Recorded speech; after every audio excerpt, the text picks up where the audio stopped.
महाभारत भारत का एक महान ग्रंथ है जिसे वेदव्यास ने लिखा था। यह केवल एक युद्ध की कथा नहीं, बल्कि धर्म, नीति, कर्तव्य और मानव स्वभाव का अद्भुत चित्रण है।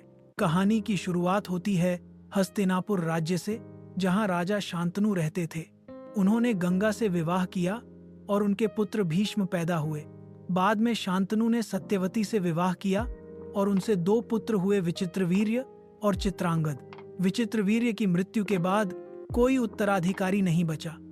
तब सत्यवती के पुत्र व्यास ने कुरुवंश को आगे बढ़ाने के लिए 2 पुत्रों को जन्म दिया, धृतराष्ट्र और पांडु।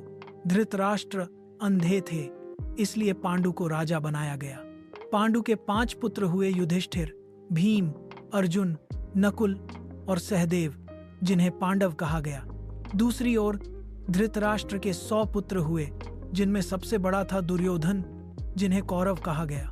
पांडव और कौरव बचपन से ही एक दूसरे के प्रतिद्वंद्वी थे।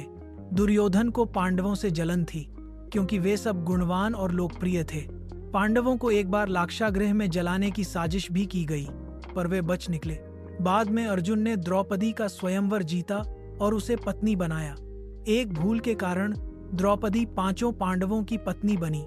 युधिष्ठिर को कुछ समय बाद इंद्रप्रस्थ नामक राज्य मिला, जिसे उन्होंने सुंदर नगर बनाकर चलाया। लेकिन दुर्योधन को यह सहन नहीं हुआ।